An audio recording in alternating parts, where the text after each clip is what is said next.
First and foremost, what is a proof? A proof is a convincing argument that uses deductive reasoning, which is given information and facts. Study deductive reasoning back in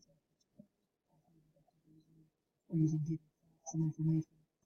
These facts usually come from definitions, properties, postulates, and theorems.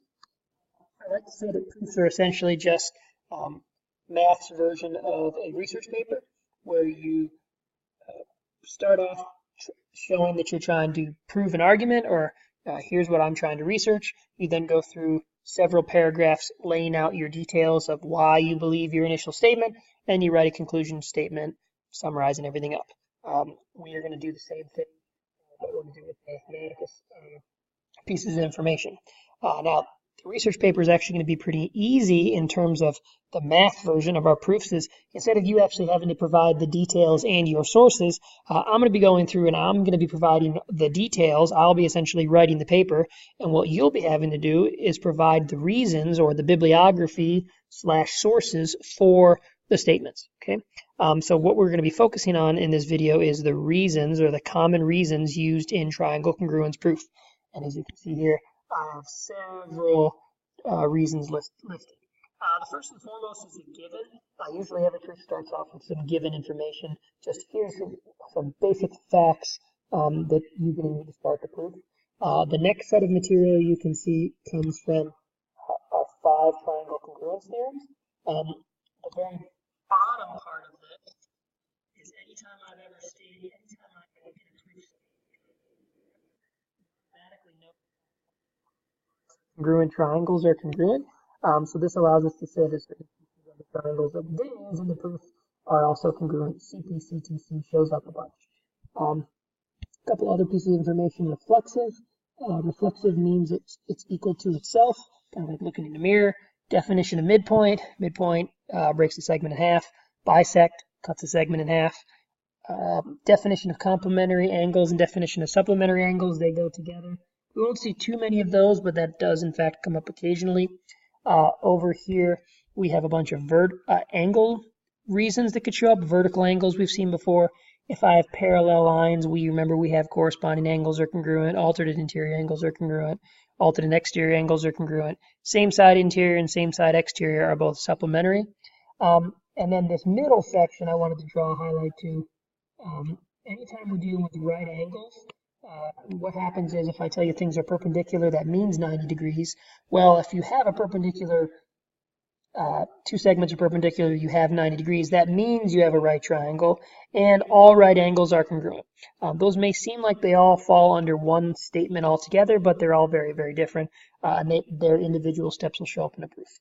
So those are the common reasons. You have those, that common bank of items. Let's go ahead and take a look at an actual formal proof. Example number 1.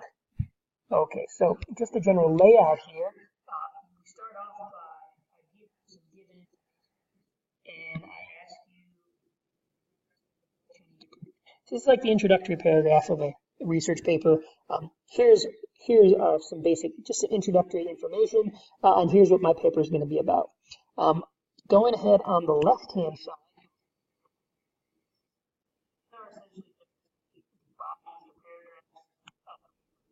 All of the evidence that we're providing going down this column. In the reasons column, this is essentially just the source of the material or the bibliography. Okay. As I said, all of these proofs, I'm going to be doing the statements for you. You're going to be providing the reasons. So I'm writing the paper, and you're providing the bibliography source material for me. Most proofs also have a diagram. If it doesn't have a diagram, you need to draw one. It just helps us visualize what's going on in the geometry proof. So let's go ahead and get started. Example number 1, given AB. So what I'm going to do over here is I'm actually going to go ahead and mark that on my diagram. AB is congruent to CB. And if you notice, that's actually the first statement of my AD is congruent to CB. AD is congruent to CD. That is also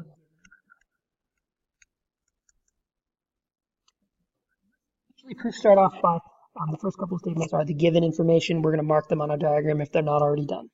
All right, now the next piece of information that's not given says that BD is to BD. So I'm going to come over here to my diagram. This is saying that BD is congruent to BD. Well, basically that's saying it's congruent to itself.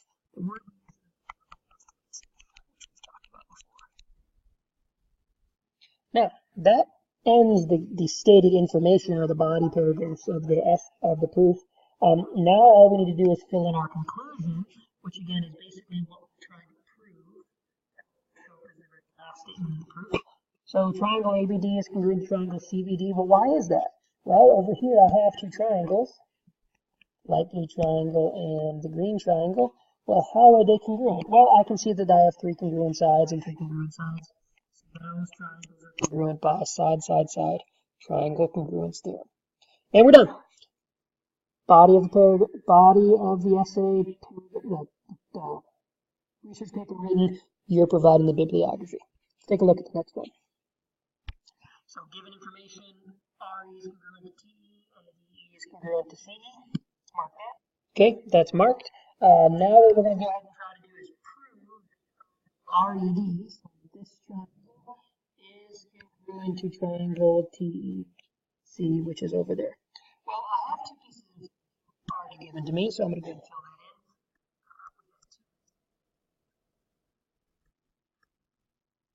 in. Now the third statement that's listed here is RED, so angle RED, so this angle is congruent to TEC. Why are those congruent? Well, those are, we know all vertical angles are congruent. Two sides and triangle.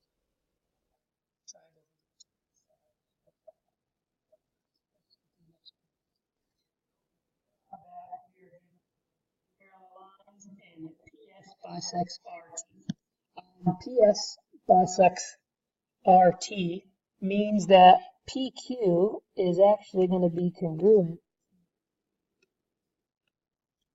Have here, this bisecting idea is kind of cut our line in half. Now, additionally, we also have parallel lines. I'm going to go and extend these just to kind of help us visualize what's going on. So PT and RS are, in fact, parallel lines as we're moving forward. We're going to go ahead and try to prove that the two triangles are congruent. PQT and RQS. Okay, so going to the information. First off, given the line parallel.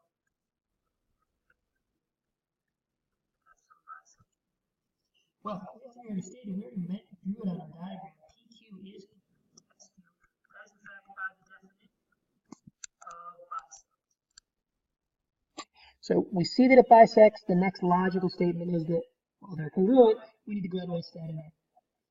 Okay, next statement that I listed is that PQ, this angle is congruent to RS. Why are these two angles congruent? Well, I have two parallel lines cut by a transversal. These angles are on opposite sides of the transversal inside the line, so this is going to be interior angles are congruent. Well, I also know that PQT is congruent to RQS. Well, those are in fact vertical. Well, that's enough information for me to actually show that two triangles are congruent. I have two angles and an included side, so this is angle, side, angle, triangle. Next proof. A bunch of given information. I'll fill that in the proof.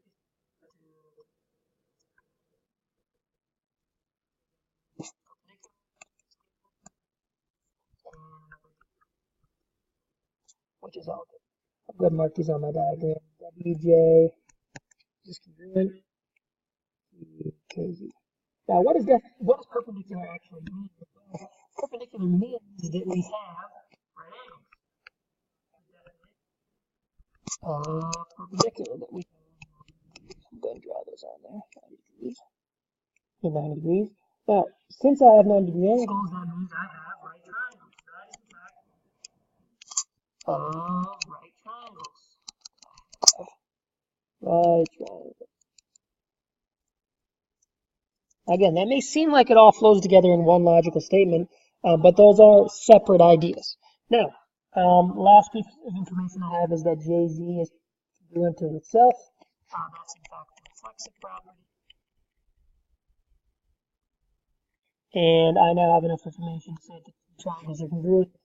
Notice there's a right angle and two sides. You think it's angle side. That doesn't work though, but since it's a right angle, this is in fact just like. Now, I purposely kind of went into the proof because of skipped over. Show that side WZ is congruent to KJ. We're not just trying to show the triangle congruence. Well, I showed triangle congruence, so what does that mean? Well, I now know that WZ is in fact congruent to JK by the idea that corresponding triangles are congruent, or CPC. That's what I was talking about when we started off. CPCTC is usually the step you write after you prove two triangles are congruent. Again, when I show congruence, you can show all 6 pieces of information are congruent, 3 angles and 3 sides, or you can show a shortcut. By showing the shortcut, you are saying, hey, I now showed you enough to say that all the pieces are congruent, and then the CPCTC is basically saying that. All right, last proof.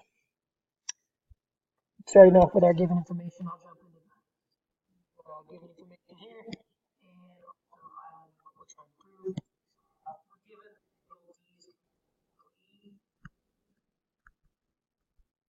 and AB is parallel to A.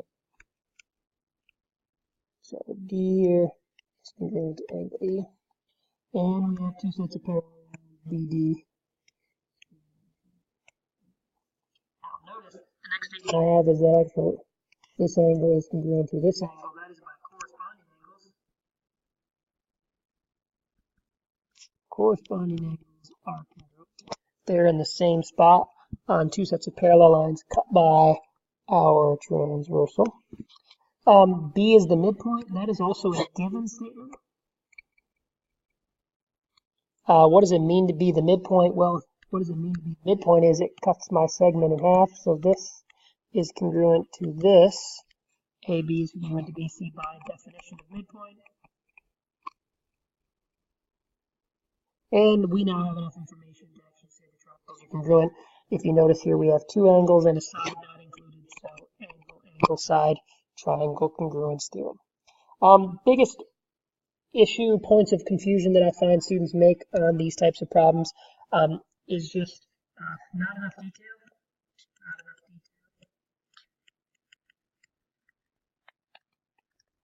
What I mean by that, not enough detail, is that students are actually just not providing enough reasons. It's like writing a 5-paragraph essay or research paper without any sources. It could just be your opinions and things. That's not going to be very good.